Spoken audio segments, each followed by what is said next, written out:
দিকে অপেক্ষা করো। যাও। যেহেতু সব অবদার্থের দল মুখের বাঁধনটা না খুলে দিয়ে চলে গেল, আগে মুখটা দেখবো তো।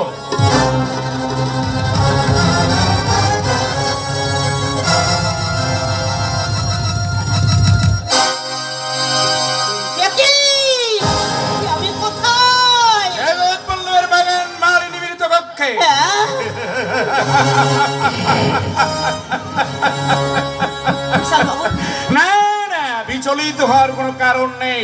ডাকলে তো আসতে না, তাই ওদেরকে যে এখানে আনতে বাধ্য করেছি। কিন্তু কেন গোসাই বাবু? ওদের মতো প্রশ্ন করছে কেন মাধবী? সম্পর্কে আমি তোমার ভাসুর, মায়ের সঙ্গে কথাবার্তা বলতে গেলে তো একটা নির্মলি জায়গা দরকার। দোহাই আপনার, এভাবে আমার দিকে এগিয়ে আসবেন না। আমাকে বাড়ি ফিরে যেতে দিন।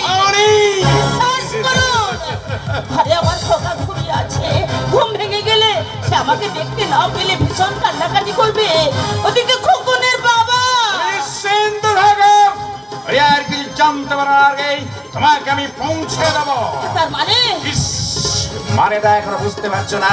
কাছে এসো, মানেটা আমি বুঝিয়ে দিচ্ছি।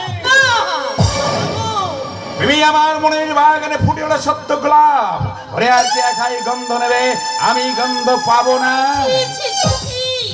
এসব কি শুনছি আমি? কি মিষ্টি তোমার মুখ, আপেল রাঙা দুটি ঠোঁট, মদির মাখা কাজল, কালো দুটি চোখ, আর সারা দেহটায় যেন হয়ে যাচ্ছে এসব কথা আমার শুনতে নেই। আমি যে সন্তানের মা, পরস্ত্রী। আসবেন না, আমার সাদৃষ্টি নিয়ে আমার দিকে এগিয়ে আসবেন না। তাছাড়া আমি যে আপনার ছোট বোনের মতো। কিন্তু নিজের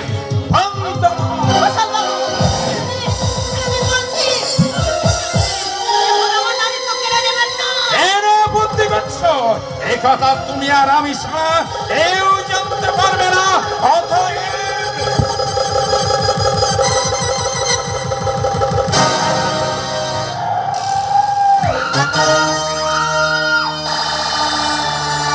সতী বলা যাচ্ছে না, তবে তোমাকে আমি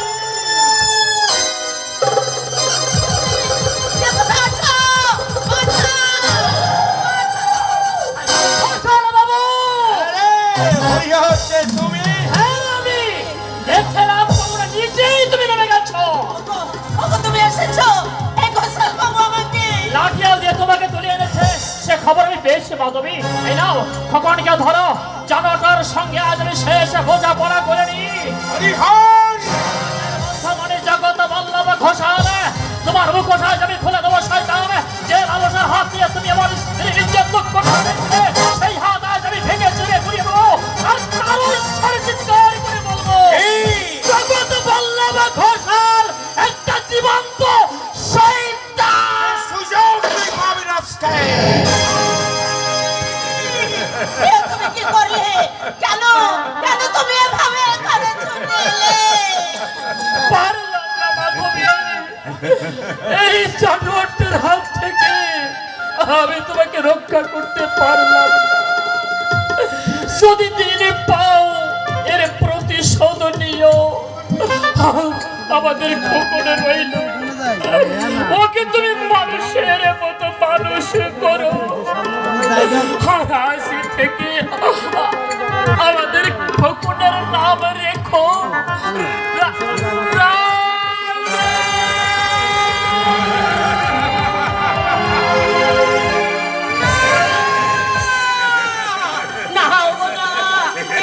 চলে যেতে পারো না। তুমি চলে গেলে আমাকে দেখবে, খোকনকে মানুষ করবে, বড় হয়ে ও কাকে বাবা বলে ডাকবে। বলো।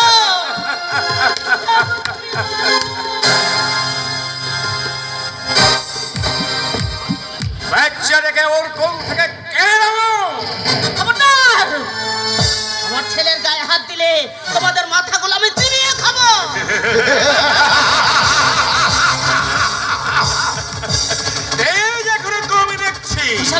তুমি আমাকে চেনো না মাধবী, আমি যা চাই আমাকে তা পেতেই হয়। হাত করে দাঁড়িয়ে আছিস কেন? এই বাচ্চাটাকে ওর কোল থেকে কেড়ে নে।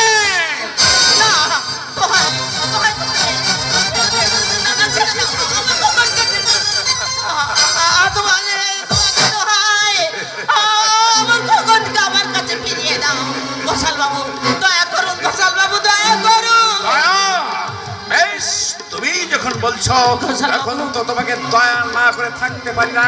তবে আমার পাওনাটা ভগবানের নাম নেবার আগে আমার প্রশ্নের উত্তর দাও মাধবী। স্বামীর মতো ছেলেটাকে অকাল হারাবে, এই জগৎ বল্লভের শান্ত হৃদয়টাকে শান্ত করবার জন্য কিছুক্ষণের জন্য তার অঙ্গ সাইনি হবে। ঘোষাল বাবু, আপনি কি রক্ত পিপাসু জানোয়ার, এই এত বড় কাণ্ড ঘটে যাওয়ার পর কি তোমাকে আমি ভর আকাঙ্ক্ষা করতে পারি? বলো কি চাও, ছেলের প্রাণ না নিজের চাও?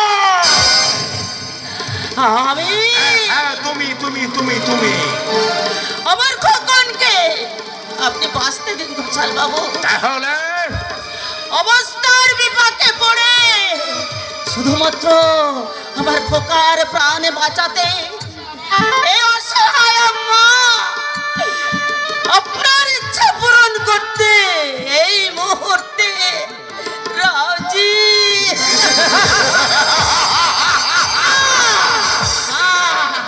আসবেন না, আসবেন না। এক প্রতিহারা বধূর অসহায় মায়ের এই করুণ দৃশ্য দেখে উল্লাসের হাসি আপনারা হাসবেন না। এই লাশটাকে আমার বাগান বাড়িতে নিয়ে গিয়ে পুঁতে দাও।